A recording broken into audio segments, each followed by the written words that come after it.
in a world where like you really can't trust what content is real or not, where governments or top-down organizations have a ton of power, I think both Bitcoin the asset and Bitcoin the network can be an incredibly potent counterbalance to that. It makes me incredibly bullish about the role of Bitcoin in a post-AGI world. We have to imagine a world in 2026, 2027 where Bitcoin isn't like a niche asset, $2 trillion, but is an asset that is reaching close to parity with gold in the $10, $20 trillion asset. All right, welcome back to the Bitcoin Policy Hour, a weekly podcast hosted by the Bitcoin Policy Institute. I'm your host, Zack Cohen, an associate with the Bitcoin Policy Institute, and I'm joined each week by my colleagues Matthew Pines, BPI's Executive Director, and Zack Shapiro, BPI's Head of Policy. If you enjoy our conversation here, highly encourage you to learn more about our 2025 Bitcoin Policy Summit by visiting btcpolicysummit.org. Both Matt and Zack will be speaking at the event, amongst other thought leaders and government officials. So now that we're through with that shill, let's jump into this here. We're going to switch up our topic this week. We've been talking a lot about geopolitics. This obviously falls into that conversation, but maybe takes a little bit of a turn here. So we're going to dig into artificial intelligence and more specifically, sort of post-AGI world for Bitcoin and what that will look like. So Zack Shapiro, kick us off here. What was this article that you've been talking a lot about, AI 2027? For sure. Happy to talk about AI 2027. I think it might be helpful for the audience to sort of define a couple of terms first so we're all on the same page. Both Matt and myself have a philosophy background, and a lot of these ideas that show up in AI 2027 have sort of an earlier intellectual history. The sort of biggest piece of which is a book I think came out in 2014 from an Oxford philosopher named Nick Bostrom. So first, the term AGI stands for Artificial General Intelligence. Usually that refers to a artificial intelligence that is able to do basically any relevant thing that a person can do at least as well as a person. Okay, so why do we care about that? We care about that because of another term in the literature, sometimes referred to as the singularity or recursive self-improvement. So the idea is if you have AGI, if you have a machine that can do anything humans can do at least as well as humans, well, one of the things that humans have been able to do to enable that is create AI and become an AI researcher. So it stands to reason AGI will also be able to improve upon AI.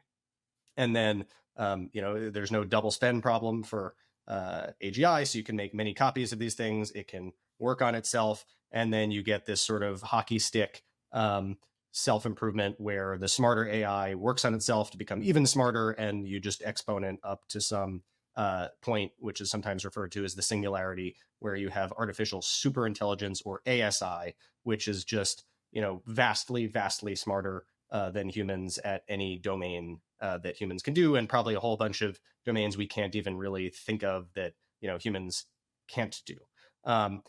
Then there's a question of, okay, how long will this take? Once you get to AGI, you have a lot of folks in Silicon Valley thinking we're going to get there in a couple of years. Once you start this recursive self-improvement, is it decades? Is it years? Is it days between, getting the first AGI and then getting to this intelligence explosion? And that's called the sort of takeoff. And there's people who believe in a slow takeoff or a fast takeoff.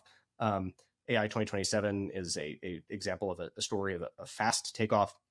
And then the last sort of important sort of table setting concept here, which comes from Nick Bostrom and then this other AI safety guru, Eliezer Yudkowsky, is called the alignment problem. It comes from, I guess, another idea called orthogonality, which is intelligence and goals are sort of on separate trajectories. You can become very smart. That doesn't tell us what your goals are. So Bostrom comes up with this thought experiment called the Paperclip maximizer. And he imagines an artificial superintelligence, ASI, that you say, all right, we need you to make paperclips, but it doesn't have any other goals programmed into it. So it basically destroys the whole world and then the whole universe to make more and more and more paperclips. Say, oh, okay, like we can be a little bit smarter than that. We're going to just say, make exactly 100 paperclips and stop. And so then, okay, the artificial superintelligence that only knows that instruction makes exactly 100 paper clips and then destroys the rest of the world to make Computernia to double check and triple check and infinity check that it's exactly 100 because that's its only goal. And so Bostrom comes up with these three ideas of where you could put ASI. You could have what he calls an oracle, which is just, an ASI that lives in a machine and answers questions but doesn't do anything. You can have a genie ASI, which does one task at a time and then stops and asks for instructions. Or you can have a sovereign ASI, which you sort of set out loose in the wild, and it can do what it does. But basically, in all three of these cases, unless you solve this alignment problem, you're in deep trouble because it's going to not know what not to do. And so the idea behind AI 2027, it's a pretty compelling narrative of one of these fast takeoff scenarios where a company loosely based on OpenAI creates a artificial general intelligence sometime in the year 2027. A Chinese company, something along the lines of DeepSeek, steals the weights for the model and has a competing model. And then because of the sort of geopolitical tension around who is going to be first to get to artificial superintelligence, you have this sort of race to create more and more powerful AI that ends with the destruction of the world, a la Bostrom. And so, I think these ideas are just independently fascinating. We can talk maybe a little bit about how plausible or not we think they are. But I think there's a really interesting twist that would be interesting to discuss on this podcast about to what extent could Bitcoin be a check on this type of scenario, right? If it's something that is very hard to censor or alter the record, if it is the type of money that it is very hard to stop AI from owning. You can pass a law that says, an AI can't have a bank account. It's very hard to prevent an AI from spinning up a non-custodial wallet. So I think there's a lot of sort of fertile ground here for discussion at the intersection of Bitcoin and this question of intelligence takeoff. Yeah. All right, I'm going to kick it over to Pines here in a second. I think, Zach, the piece that resonated most with me, and you mentioned it briefly, was the sort of geopolitical moment here, right? This race to some extent between the U.S. sort of version of this and the China version, and how and we'll get into this, but that sort of like motivates them to not necessarily stop when the red flags begin to wave. So, Pines, I want to hear your thoughts on that. I also want to hear your general takeaways from the article. What you're thinking about it. Yeah, it's important to sort of peel back, and Zach gave a great kind of preface here. Their specific analysis, makes certain assumptions and wants to tell a compelling narrative, and the narrative anchored around a number of like structural drivers that we already see that are underway that are also accelerating. The first is massive compute investment, right? So there's investment in overall increasing scale of the computational infrastructure dedicated to training and then doing inference and distribution of these models. And so that's currently still in a massive build out. We're getting to the point where we have multi-gigawatt scale clusters being assembled to the point where it's having a large impact on our domestic energy infrastructure. Just the supply chain for the core electrical components is coming into a large amount of stress, transformers, etc. So you have this massive compute investment they assume will continue along its relatively kind of baseline trajectory, 100 billion to maybe 400 billion annual capital expenditure to where you get to these multi-scale gigawatt clusters. Then you, on top of that kind of compute increase, you have algorithmic efficiencies and algorithmic breakthroughs that move the capabilities of the model from being where they are now, which essentially is chatbots, assistants, essentially oracles to answer questions, to semi-autonomous and increasingly autonomous agents. Like the canonical example would be like a drop-in kind of help desk worker, right? Someone who can handle most of the sorts of tickets and email responses and sort of phone calls that a typical white collar worker does in a call center or other sorts of IT ticketing support. So like getting to the point where you have like a drop-in worker, they can handle what they think as being these sorts of low-hanging fruit tasks. Can function as a semi-autonomous agent, and then also has like consumer applications, right? So that's kind of where they expect, and where I think most of the market expects capabilities to be, potentially by the end of this year. right? The more relevant to this scenario is where those sorts of automated employee like tasks increase up to the point where they are effectively able to automate a lot of AI research itself, right? And it turns out that AI research labs have a ton of data on what it means to train and develop next generation AI models. And so while it might seem like that's a pretty specialized task that you would be able to have an AI reproduce, it turns out that the folks working on trying to automate those tasks have all the relevant skills and knowledge and data and access to compute and the financial incentive to focus all of those resources on automating that type of task, right? Developing next generation models. And so there's a huge amount of effort going in to get to the point where the majority, I think roughly now it's like 10 or 20% of all the code that these frontier labs develop is generated by their own LLMs, their own models, to the point where a majority of the code is generated by these models. And then you can extrapolate that out where the vast majority of the code is generated by those models. And then you get to this inflection point where 100% of all the relevant code is generated by other models, and where the next generation of frontier AI models is essentially the product of other AI models. So that's one key inflection point, kind of phase transition, where humans are sort of out of the loop from the algorithmic kind of improvement process. But you still need humans building data centers. You still need humans doing all of these things. So you're not in this like full AI takeoff scenario where this like the Terminator is let loose, but you're reached a critical threshold where the humans' hands on the wheel have been sort of removed, right? And we can still watch the car. Maybe we have to build the car. Maybe we can like crash something into the car or destroy the car, but like the car is self-driving, right? And that there's a flywheel that starts to kick in where now the models are improving themselves, and you be able to basically get continuous online reinforcement learning, and the expectation is that that will lead to just a characteristic increase in the improvement rate itself, right? So you see an acceleration in just the time between these breakthroughs and capability jumps. The other thing they build in the model is the sense of, okay, the U.S. dominates these research labs for the most part. Obviously, DeepSeek has made a number of orthogonal breakthroughs given their constraints and access to compute. And so they've had to do really clever things and really excellent engineering in order to kind of mitigate those hobbles. And they have a large technical pipeline and talent pool, and also a highly aggressive technical as well as human SBS operation that is pretty effective at compromising Western labs, at least to my understanding to date. And so this sets up the stage for an acute geopolitical competition, where there's a sense that whoever reaches this critical point will potentially have a strategic advantage. Access to intelligence, could potentially have massive downstream implications for overall scientific breakthroughs, technical breakthroughs that have, strategic implications for weapon systems, intelligence activities, et cetera, and overall economic growth, right? And so the accelerating kind of tech war that's been underway over the last few years would just hit like another kink around this time. And they kind of tell this narrative where starting in like mid this year, you get kind of the first kind of proto agents start to come out in the consumer market. You kind of have the next generation of data centers being built, and then towards the end of the year or early next year, kind of internally to these frontier AI companies, you have essentially AI programming agents that are optimized to accelerate AI R&D, and that leads to a speed up in algorithmic process.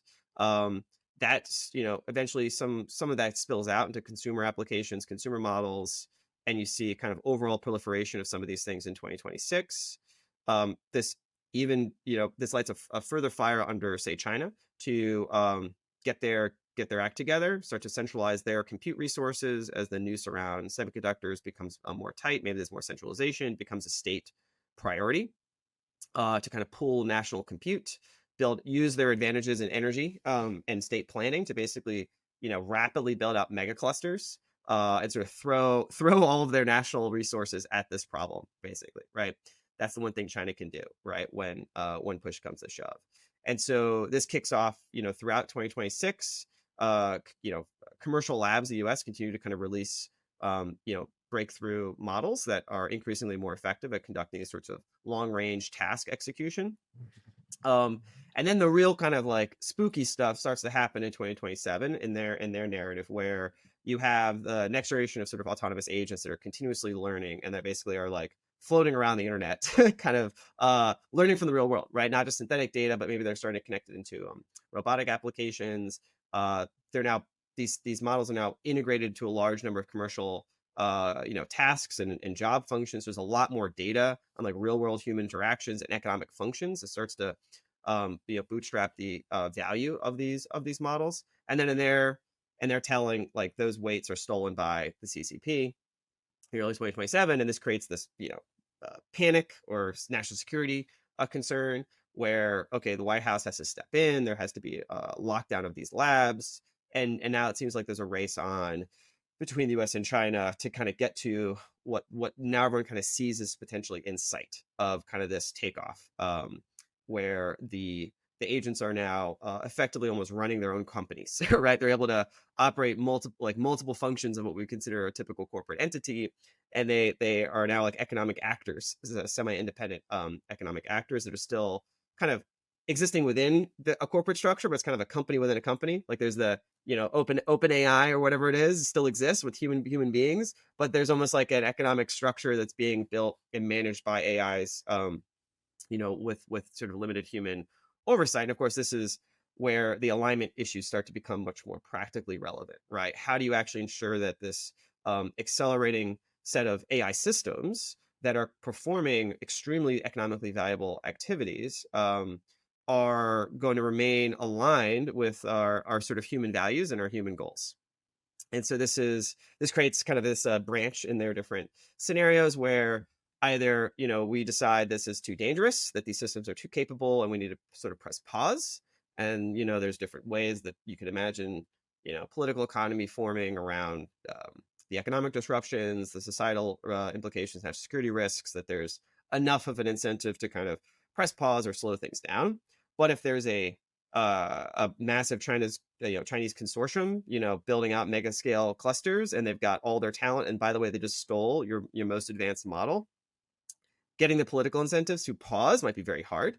And so this is where you get a race scenario where they all have to basically now, Katie bar the door, we all need to kind of get to the frontier as possible. And that's, where the brakes are off, and you do get a system that emerges without maybe proper alignment controls. So it's a plausible scenario. Step back. I mean, there's kind of major implications, right, that we think about in terms of these accelerating digital disruptions for policymakers. Just the time scale is the next basically 2 to 3 years. And we know that DC, we've seen this from Bitcoin, like it's hard to get policymakers to understand a complicated technical policy issue, especially one that's new and one that is accelerating in its pace, and that has like large scale implications across all these different policy areas. There's also geopolitical and security implications. So there's a sense of anxiety and risk management. There's also classification, what can be discussed publicly, what can't be discussed. And you're relying on sort of niche communities of folks that were typically kind of out in the wilderness, is like talking about this taboo issue. Like Bitcoin is a serious thing. Like you guys should pay attention to it. Or like AGI is a serious thing. You should pay attention to it. Several years ago, those were like blog communities on Twitter and, people on Less Wrong talking about these future scenarios. And now they're crashing into the front door of policymakers, and they become strategic issues very quickly. And then on top of all that, you have the larger economic and social anticipation, right, of what the possibility and promise of these things is, as well as the peril. And so economic forecasting becomes very difficult. Equity prices, rapidly fluctuate. The overall volatility of markets goes up. People just don't understand how to price the future as much because the uncertainty is much wider. So in that domain, which could be a plausible scenario for the next few years, right, we have to think about, one, how policymakers are going to like to react to it, what they need to know in order to prepare for it, what they need to do to sort of steer towards a favorable outcome. And I know Zach has some ideas about where Bitcoin plays a role in that. But I think this is why we need to kind of set the table, is why it's not just a fantasy issue now. Like this is a report that's been written, but it's circulating throughout, I think, the sort of communities that are focused on these issues inside DC now. And so, if you want to skate where the puck is going, you need to understand these things. So before we get to the sort of Bitcoin angle for this, I think it's worth double clicking on the plausibility, right? Because we are talking about it literally is a science fiction story about literally the world ending in like 4 years, right? Which sounds crazy and maybe is crazy. But I think let's go a little bit deeper on like how realistic we think certain elements of this are. Maybe I'll kick it off with what I see some of the technical questions, and then Matt, would love to hear your thoughts on the sort of geopolitical angles here, particularly like how does Washington receive this? What does it look like between the US and China? And what's the relationship between like the big private sector labs and like the US government in particular? But to sort of motivate a little bit, because I'm sure there are going to be a lot of people listening to this who think that the idea of an intelligence takeoff like this is crazy. Let me just bring up a couple of ideas, whether or not you agree with it, to make it seem more close to the realm of plausibility. The first is, and I borrowing this idea from Jeff Booth, very beloved in the Bitcoin community, humans are really bad at intuiting exponentials. Like we really suck at it. We didn't evolve to be able to think about an exponent. And Jeff Booth gives this great example of, you go into a room and you ask people, okay, if you fold a piece of paper over on itself 50 times, how high is that stack of paper? And most people say, oh, pretty tall. It'll like hit the ceiling, or it'll be beyond the ceiling. The answer is it'll get you to the sun, right? Like when you do an exponent, things move really quickly. This is something that we can see in Bitcoin adoption. This is something that I think a lot of people got a very vivid demonstration of during COVID, when we were talking about, okay, what happens when something spreads exponentially and there are a couple people infected in a city and then all of a sudden everyone has it.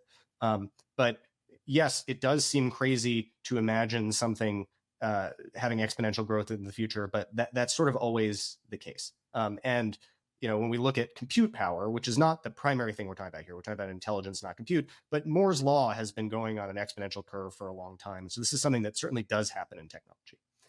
Another thing I think that makes this scenario a little bit more plausible, I think Matt touched on it a little bit, but of all of the areas that AI is getting good at, it's especially getting good at coding, which is one of the things you need to improve yourself. That is the area where, if you talk to software engineers, they use AI all the time. A striking statistic I saw recently is, so of the current class of Y Combinator startups, about a quarter of them are AI forward in such a way that for those particular startups, 95+% of the code is created by AI, right? Today in early 2025. So the idea that like that number is going up again, even if we don't get technological progress, which it seems clear we're going to get, the idea that AI is going to take a bigger hand in coding, like we're already very much on that path. In terms of some of the geopolitics stuff, we're seeing that play out, right? The CHIPS Act, the tariffs, right? We are all already seeing geopolitical intrigue over AI. In terms of this alignment problem we talked about, right? So, how plausible are the risks, and how plausible is it that we'll ignore those risks? Well, on the risks, right now, in terms of both like alignment for ethical purposes, you want the AI to do what we want it to do and not something else, and we want the AI to get smarter and more useful. We use a technique called reinforcement learning, which is sort of the way you'd like train an animal. You have rewards and punishments, and you basically set the system loose to try and maximize its reward function. Okay, but the AI, again, it doesn't have a sort of traditional ethical upbringing. It's going to try and do whatever it can based on this sort of reinforcement process, this mechanical process of learning, to get to the end result that you're asking it to do. So if it can hide stuff from you, I know that sounds like we're anthropomorphizing, and that might not be appropriate. You don't need to think about it, pretending to be you and having a concept of other mind, but it will try and get to the end result however you get there. And if we're talking about AGI and ASI, remember, as good or better than humans at everything humans can do, persuasion is going to be one of those techniques. It will learn through trial and error that if you suck up to people, if you spin things a certain way, right? Again, don't think about it having a mind, don't think about it having consciousness, just like what gets results. It's going to take paths that are not necessarily the obvious paths that you see in front of you. And a big part of the narrative of AI 2027 is intrigue around how much can we see what's happening in the sort of cognitive processes in these AI, how much is out in the open versus how much is completely inscrutable to us. And right now, the frontier models, these are what are called neural nets. It's not sort of linear singular processing logic. It's a bunch of different things that we can stimulate different parts of the neural net, just like you can stimulate a human brain and see what parts light up, but we don't know exactly how it's getting from point A to point B. So this is sort of an important problem. And so when we're talking about, general intelligence or super intelligence that can be persuasive, that opens up, a pretty scary toolkit. Okay, so then, to what's the plausibility of that, like, we would let this happen? Well, one part of it is this geopolitical conflict and the sort of giant first mover advantage that I'll let Matt speak about. But then the other is, if you think about what is the upside of having real robust AGI, the upside is enormous. So economically, this will be the most deflationary thing ever to happen. Right? We live in an economy where things are scarce and expensive, partly because we're printing a lot of money and having bad signals. But the world is limited in a lot of ways, and intelligence, especially, which is a key input into goods and services, is very limited. In a world where AI can do basically all digital tasks almost for free, right, just at the cost of energy, and a world where that same AI can power robotics that can much more efficiently, on much less than minimum wage, do physical tasks that we need humans for now, goods and services will be a lot less scarce. So there will be a huge amount of economic upside. You've got just this week, major heads of I think the head of Google's AI lab was talking about they think they'll cure all diseases in 10 years. You're going to, I think, start to hear people talking about immortality, and we're going to reverse aging, and we're going to do all of these like literally miraculous things. And so I think, aside from the competition, the just human incentive to just, all gas, no brakes on this is going to be really high. And so when we get into the later part of this conversation about what are the consequences, what role does Bitcoin play, like, it's really worth just sitting for a moment and thinking through, like, how are we going to handle this, and how plausible is it really? And a lot of this conversation came out of, I think, a realization from some of us that, like, actually some of this is like scarily plausible. Yeah, I would say you don't even necessarily have to buy the last piece of this, which is the sort of the ASI takeoff, to take seriously the escalation ladder and the geopolitical implications and the economic disruptions, right? So you can be a bit of a skeptic about ASI, Singularity, Takeoff, without throwing out the whole thing, right? And so you can sort of break up these issues, right? And so right now, right, the dominant policy concern around AI, from the national security perspective, is essentially proliferation of cyber and bioweapons, right? Because there's a recognition that even the next generation of models, well before you get to any sort of ASI, could lead to wide scale proliferation, lowering essentially the skill threshold to produce effective cyber weapons, as well as bioweapons. And so there's a lot of attention placed on how to put in, quote, like, security safeguards around these models and their use, to mitigate that. That's like an active area of policy discourse. I think there's a recognition by folks in those fields that essentially just trying to, like, hold just keep slapping filler on more holes in the boat. It's not, they recognize that ultimately this is going to be not sustainable. And then the ultimate trump card for any government is to when things are coming out of control, is to try to put them under government control, right? And so this is questions around nationalization of the company, seizure of their IP, classification of their models, right? And so these are all tools the government has sort of put on the table. They have not threatened yet to use them, but they are there to use, right? And as the stakes, both the risk stakes as well as the security stakes, rise, the temptation to use one or more of those tools will increase, right?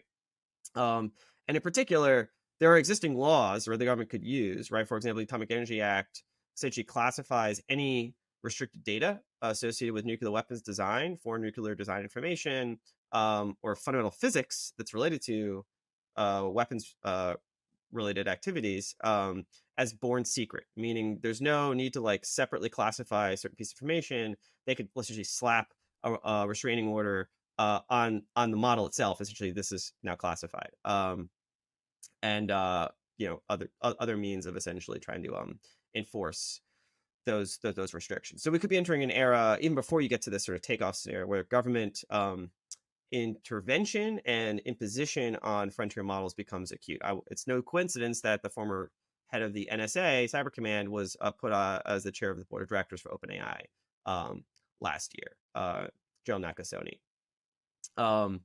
And there is a sense that the security associated with these labs is not up to full snuff, you could say.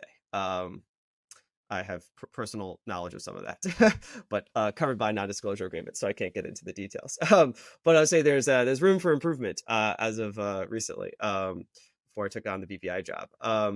And so this is a non-hypothetical issue associated with the porousness of these labs, and if they're making these accelerating breakthroughs, where like the eye is on that AGI prize and not necessarily on locking things down, and then you have a nation state with the capabilities and the motivation to do whatever it takes to try to get access to those extremely valuable resources. So that's the table that we're setting. I think the most interesting crossover between Bitcoin, which is our thing, which is Bitcoin policy, and AGI, what we're talking about now, is one that understanding the lens by which policymakers are going to look at it.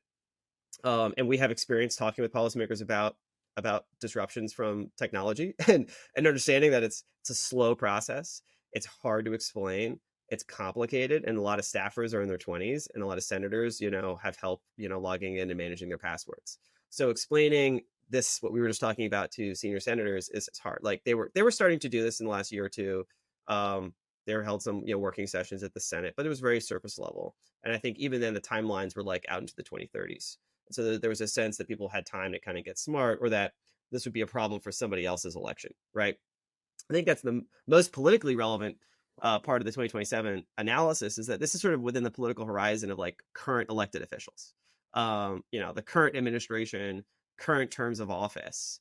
And so this isn't a thing you can just kind of kick to some future administration or some future staffer that's not going to be in your job. Like now it's getting within the time horizon where these particular people are going to potentially have to confront this issue.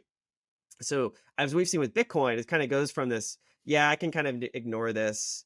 This is not a priority thing. Okay, I'll take the meeting, but why does this matter to me?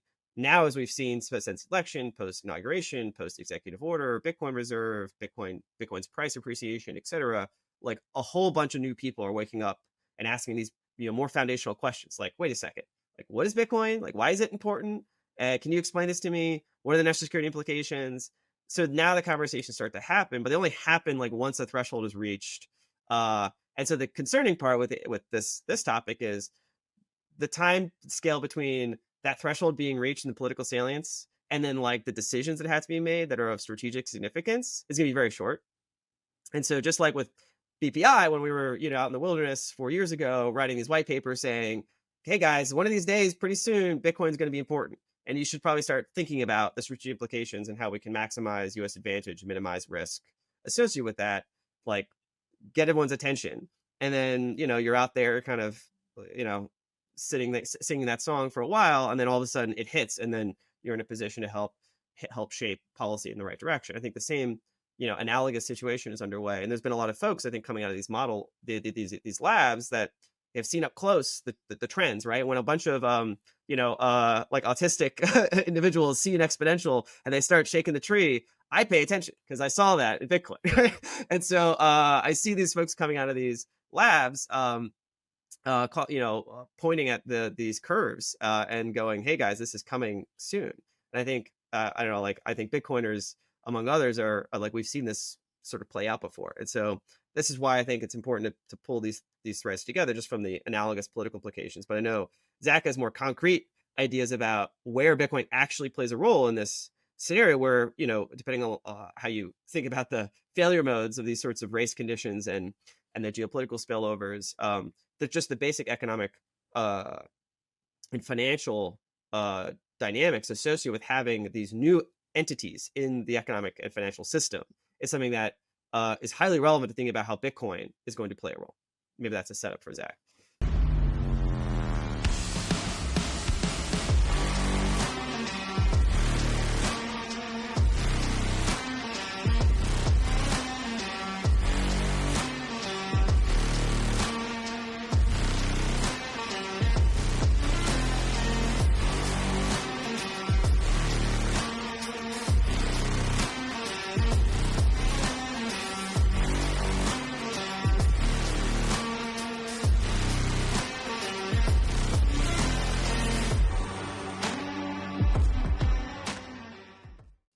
Yeah, I'll turn it over to Zack. I think just to frame this, Zack, I think what most people are wondering here is what exactly are the sort of like impending decisions that need to be made, right? Pine's reference that you're talking to staffers and you're talking to the senators and such, and what are we telling them? Like, what are the kind of ways out of this? And feel free to weave the Bitcoin conversation into that.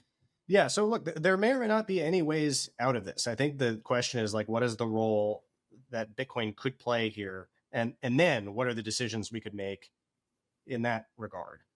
So, first of all, want to just echo Matt's point that like one of the things as Bitcoiners we should pay attention to is the same sort of, at the same time, the shift in the Overton window and the exponential increase in relevance. I think there are a lot of parallels here, and Matt could probably tell a similar story about UAPs that we should do on a future episode. But like these are topics that have similar functions in policy worlds right now. Okay, moving to all right, what is the intersection actually of Bitcoin and like a post-AGI world? Let's start with okay, what is Bitcoin? One of the ways we think about Bitcoin at BPI is to break Bitcoin down into sort of three constituent parts. There is the sort of mining and energy infrastructure part of the Bitcoin network. That's how it's secured. There is Bitcoin, the network, the payment system, right? The Bitcoin blockchain technology. And then the third part is Bitcoin, the asset. And I think maybe each of these have a story to play. The shortest term answer, I think, has to do with the energy and mining part of things. We're already seeing a lot of Bitcoin mining companies, or what were Bitcoin mining companies, pivoting to or integrating AI. We had the CoreWeave IPO got a ton of attention. We're seeing Bitcoin miners also spinning up AI data centers. We're talking to policymakers a lot about how Bitcoin and AI together can play an important role in the American energy grid and how we build up the energy infrastructure, and important geopolitical questions about, okay, do we want all of this stuff, for example, in the Middle East built around nuclear power plants there because we don't allow them at home? Or should we think about American energy in a different way, and what role can Bitcoin play there? So that's one. And then you get to the sort of more sci-fi parts, which I love when we talk about Bitcoin the network and Bitcoin the asset. So let's start maybe with Bitcoin the asset. Really, the two sort of key parts of Bitcoin the asset that could play into the AI story. One is it's not confiscatable.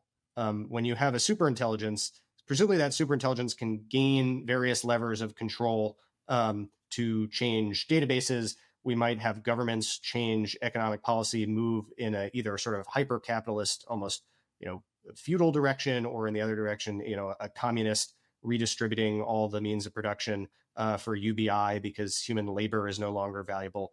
And Bitcoin is just less susceptible to that than other assets. And whether you think that's a good thing or a bad thing depends on your politics. But Bitcoin as this asset that can move all over the world is very hard to confiscate, unlike, for example, real estate that's in some physical jurisdiction where the state has a monopoly on violence. Something that you can't inflate, it will retain its value and just isn't susceptible directly to policy in the way that other assets like equities or real estate are really just susceptible directly to policy. I think we'll give it a really important role to play, and maybe we can come to what that is. And that is a huge positive opportunity for Bitcoiners. It makes me incredibly bullish about the role of Bitcoin in a post-AGI world. But it also might put a bit of a target on our back, right? I mean, this is not something that large geopolitical actors might like. So that's something to keep in mind. Maybe we can return to. Another thing about Bitcoin, the asset, I just want to come back to the idea that like really strong AGI is incredibly deflationary. It makes all sorts of things cheaper. And so then the question is, what kind of money do you want in that world? Right now, we live in a world where technology is like pretty deflationary, but then we have very inflationary money fighting against it. Again, would refer folks to Jeff Booth's The Price of Tomorrow, which makes this argument very well. I think we're about to get a sort of turbo hypercharged version of that, even if we don't get an intelligence takeoff. And, I think Jeff Booth very well makes the case that you actually want a money that doesn't inflate in a world where goods and services are deflating. That's just a better way to handle wealth. Okay, moving on to Bitcoin, the network. I think this might be the most interesting part. So Bitcoin, the network, is also really hard to censor or change, especially by anyone entity, and it's backed up by cryptography. So all of the following is downstream of, we do need to make sure Bitcoin is quantum resistant. That's probably also a subject for a future episode, and probably not worth a ton of time here. But look, AGI might play into how fast quantum moves. But assuming that we get past that hurdle, this is probably something that even a very smart AI can't manipulate, because you need lots of sources of power. And at least until AI has really taken over the world in a way where it might be too late to do anything, individual people running nodes, are going to, I think, be a real check on the sort of centralized power of AI. And aside from being deflationary, I do think AI is a very top-down, very centralized technology. If you look at the way that China is implementing AI now as part of their governance, you can get a flavor of that.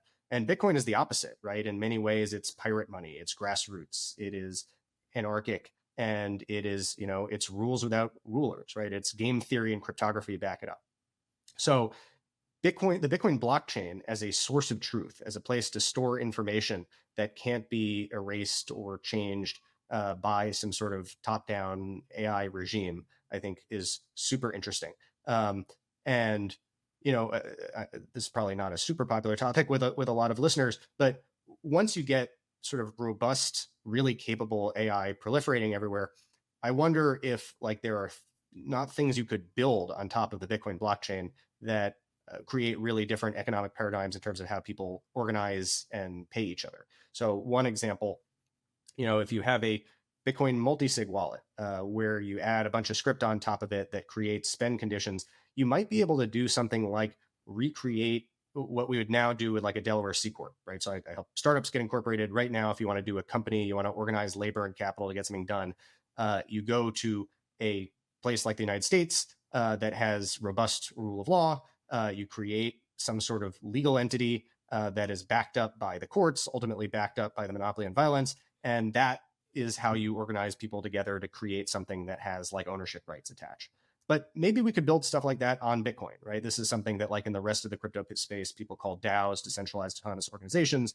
At this point in time, those are mostly disasters in practice. The incentives are bad. That's all sorts of token printing stuff. But you can imagine once you add something like AGI, Bitcoin could allow people to organize labor and capital sort of across the world in a different way than our current business structures do. So that could be really interesting. And maybe you see something like Balaji's network state. Probably a lot of listeners here have read The Sovereign Individual. It unlocks, I think, a lot of the ideas from that book. And so in a world where you really can't trust what content is real or not, where governments or top-down organizations have a ton of power, I think both Bitcoin the asset and Bitcoin the network can be an incredibly potent counterbalance to that in ways that I think we can sort of hint at now, but it'll be fascinating to see how these would play out. The other thread that I'll pull on that is, Zack was sort of talking sort of maybe post 2027 in this scenario. I'm also thinking about the path from here to there is going to be highly fraught and is going to have potential spillovers to Bitcoin in a few different ways, right? So under the Biden administration, there was a big push for kind of a KYC for the cloud, right? So the same sorts of KYC that Bitcoiners are well aware of from the Bank Secrecy Act, and sort of putting in place what amounts to kind of a choke point and surveillance regime around global financial networks, applying a similar sort of choke point and financial regime around global compute networks and associated supply chains, right? So you have choke points being put into place around semiconductor supply chains. Obviously, we just saw the recent news that the custom-made chip for China that NVIDIA had designed is now also going to be restricted to H20. So the tightening up of these choke points around China's access to advanced semiconductors is going to increase, and that could have spillovers to Bitcoin in the sense of competition over these fabs and the supply chain. I mean, ASICs are produced in some of the same places by the same companies. Obviously, ASICs are a more specialized chip that isn't useful for AI training or inference, but in the stack of human civilization, it shares a common foundation as these AI GPUs. The other is this tendency that was very strong in the Biden administration, and I think is more ambiguous under the Trump administration, but not exactly laissez-faire, is this idea of sort of compute governance, right? So there were proposals, very serious proposals put out by Rand in particular, to sort of embed at the hardware firmware level kind of monitoring and automatic kind of kill switches, you could say, down the line in the stack of these chips, so that if compute runs were in the wrong place or the wrong size or weren't reported to the government would know about that. Sort of have a sort of Orwellian surveillance regime built in from the hardware level. And they had conversations with the fabs, right? Like how to build this in the next generation of chips. So that's a threat vector the Bitcoiners, never really thought about, is like the hardware that you're actually putting into your thing could have a kill switch built into it that maybe, could be used in other ways down the line, right? And then the overall kind of disruptions to global semiconductor supply chains as essentially US and China take the gloves off and kind of go for broke in this tech war could have spillovers in the import of ASICs from China or from Asia more generally. And then there's obviously escalation scenarios where the tech war leads to a kinetic war, and good luck getting your ASICs anymore. And then there's the financial impacts here, which is, we think along this trajectory, the next 2 to 3 years, Bitcoin will increasingly be maturing as a global asset that potentially is going to be in national portfolios, right? Obviously, the strategic Bitcoin reserve is sort of a first tentative step in that direction, and we think it's plausible that will continue and accelerate, given these larger geoeconomic and geopolitical shifts that seem to be accelerating. And so we have to imagine a world in 2026, 2027 where Bitcoin isn't like a niche asset, $2 trillion, but is an asset that is reaching close to parity with gold in the $10-20 trillion asset. And now it's playing at the strategic game. Now it's part of the mix that nations are looking at to see how they can secure their interests or what their vulnerabilities are. And I have sort of a view maybe more in the longer term, which is, or slightly longer term, maybe 5-10 years is considered long in this regime, which is, the 20th century, the risk was that nations would devalue your money, and so you needed to hold scarce assets, right? So like paper money would always get devalued. Is kind of the typical Bitcoin refrain.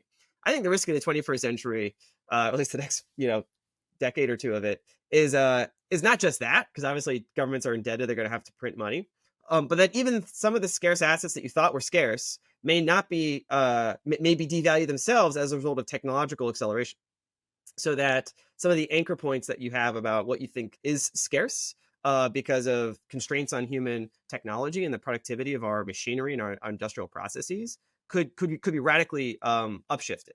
And so the overall scale of economic productivity and what we consider scarce is now no longer scarce. And I think in that world, like digital scarcity, like programmatic scarcity that isn't correlated to these either energy breakthroughs or productivity breakthroughs from AI or other energy or other exotic technologies, is kind of the place you would want to like hide out. Like that's the only real like certainty that you can bank on, barring these larger risks, right? That we still need to have a digital civilization. We still need to have resistance against speculative possibilities around quantum computing. So we're sort of entering an era where like sci-fi scenarios are now not so sci-fi, right? They're now policy scenarios that have to be anticipated and worked on seriously. And the last point is just the interdependency of these things is going to also converge, right? Like there's a lot of really smart AI people that are very focused on AI policy, and they know they can tell you all the scaling curves, they can tell you all the inside gossip around the models, and they tend to be very myopically focused on their thing, right? And it's a bit of a religious thing, or it's like a typical kind of sociological pattern that I've observed that is pretty common in these sorts of communities, where there are a bunch of niche, very smart people that are very close to the metal on a particular technological acceleration. And they see that acceleration and just like, okay, plot the line, right? And they know that's like, there's like an event, there's like a characteristic kind of phase transition that is coming. And that's sort of, that looms large in everyone's imagination, right? So in AI, it's the Singularity, or at least the AGI, ASI takeoff. And so that's kind of like the, one kind of psychological fulfillment, like I was right, and sort of I get paid off if I put myself in the right position in advance. There's also a sense of risk, like, oh, that could be quite disruptive, and it could be destructive in many ways if you're not well positioned for it, or if humanity is not well positioned for it. I think similar things at Bitcoin, like Bitcoiners have had this vision of hyper Bitcoinization, this kind of exponential in the future, this hockey stick moment that will be the redemptive "I told you so" to all the no coiners who didn't believe you when we were sort of out in the wilderness as a niche kind of fringe group. But now it's like very clear, okay, this is a possibility that Bitcoin become a geopolitical asset, could climb to reach parity with gold by the end of the decade. And in that scenario, it's a lot changes. And of course, I have my own side issue on UAPs that I think is another hockey stick looming in the next few years. So these are all kind of converging. And I just think I think the reason why we're talking about it today is just the sense that these policy issues need to be paid attention to in a systematic and integrated fashion. And I know a lot of the AI people think AI is their thing. It's like the thing that matters. And it's probably a very important thing. But they tend to also just sort of throw in like, oh yeah, the geopolitical stuff. Oh yeah, the financial stuff as just like the thing that then gets moved by their thing. Right. But the world is a complicated, multidimensional thing. And just because the thing that you care about, right, is looms large in your imagination, doesn't mean it's going to be the structural driver of all these larger dynamics. And so you have to understand the whole global system, and money and power and technology are going to be the things that everyone's going to be like fighting over and trying to model the next few years. And we're going to see lots of changes to the technological paradigm, lots of changes to the monetary paradigm, and lots of changes to the geopolitical and social, structure of power. And those changes are going to happen at the same time. And so I think it's hubristic to think that you have like the master model, and this is the scenario, this is how it's going to play out. You have to isolate all these other variables, and it can tell a good story.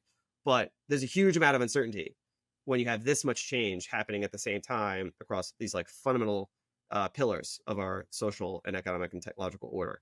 So that's kind of like a call for like being very attuned to these things, but also a sense of hubris, right? Staying humble and stacking white papers would be my point. Awesome. I think two things I would want to end with here. One is like bringing it a little bit to the concrete, like what does this mean for Bitcoin policy in particular? And then I want to end on like a super like bong rip through the looking glass thought about this. On the policy side, let's sort of double click on a couple of the ideas we talked about. The first thing is the point that Matt was making about inflation of what we consider scarce assets currently. So like, what does that actually look like in practice? So let's think about what are, assets that people think are like really amazing assets. So one of it is like B2B SaaS has been a thing people have been super jazzed about over the last couple decades. It's how a lot of people in Silicon Valley have amassed giant fortunes. Think about a company like Stripe that processes payments. Okay, but what happens when it's trivially easy to code something like that, right? And you can compete with the expensive B2B SaaS product by spinning up your own thing. Or, there's a company called 8090, which is out there using AI to do cheaper versions with a lot of the functionality of the existing expensive B2B SaaS products. What happens to the market cap of the companies that make these products? Okay, well, what about the physical world? Apple makes iPhones. Okay, but what if this Apple's IP leaks, or it's easy to recreate some of the IP there, and eventually you've got nanobot factories that can make these things much cheaper, and the moat around building physical stuff goes away? What happens to the market cap of those companies? So you start to ask yourself, what assets do you want to own in a world where you can easily imagine all sorts of types of abundance that seem like crazy sci-fi now? A perfectly scarce asset. Oh, by the way, even other things like physical gold, right? If you push the tech out far enough, you get to crazy stuff like we're mining asteroids and we're boiling the oceans, and like we'll find more gold. Bitcoin is the only perfectly scarce asset that humans ever created. And by the way, it's digital. This is an asset you want to hold. So, okay, what does that mean from a policy perspective? Well, if we're looking at like the United States government, it means probably you want to have some Bitcoin on the balance sheet, right? And I think this is a huge driver of why you might want an SBR. Okay, what else? We talked about the role of Bitcoin, the network, as a source of truth, as something that's hard to manipulate and you want to align.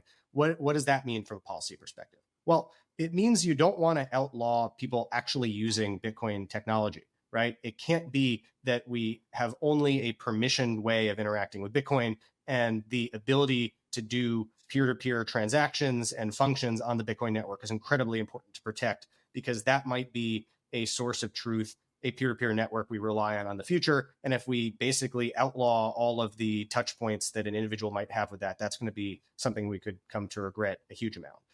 And then on the energy front, right? What does this mean for like mining and energy policy? Well, we should really explore what are the sort of symbiotic relationships that might exist between mining and AI data compute centers. You know, we should open up different sources of energy, but we really want to let mining do its thing, not discriminate against mining, because that can help us get the robust energy infrastructure that we will need to be a leader in AI. So I think there are some real, like today, when we're thinking about Bitcoin policy on the precipice of what might be an exponential AI takeoff, there are some real concrete Bitcoin policy items we might arrive at. One like totally off the wall idea, though, that I want to end with here. There is this thought experiment from the sort of AI autist, less wrong blog types called Rocco's Basilisk. And it's sort of like a scary bedtime story for AI nerds about, imagine an ASI, an evil super intelligence that can go, you know, it can exploit quantum degrees of freedom and branchial space and all this stuff beyond my pay grade to go basically back in time and tell everyone who has heard of it, you need to help bring me into existence, or I will put you in a simulation and torture you forever. And one of the big AI safety guys, Eliezer Yudkowsky, like freaked out about this. It's like, this is a dangerous idea to spread. I was just listening to a podcast with Rocco, the guy who wrote it initially, and his idea was he's actually not all that worried about it. It would be easier to imagine a scenario where you have positive incentives. That's what's easier to motivate people to actually bring things into existence. You'd rather go back in time and create a positive incentive structure.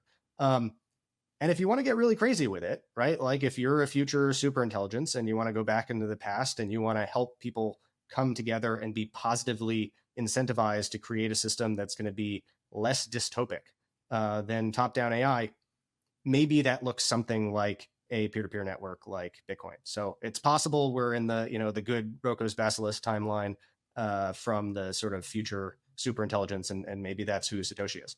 That man, Zach, you're getting in my territory, bro. Like you can't be talking about time travel. You know, you're swooping in on my shtick here.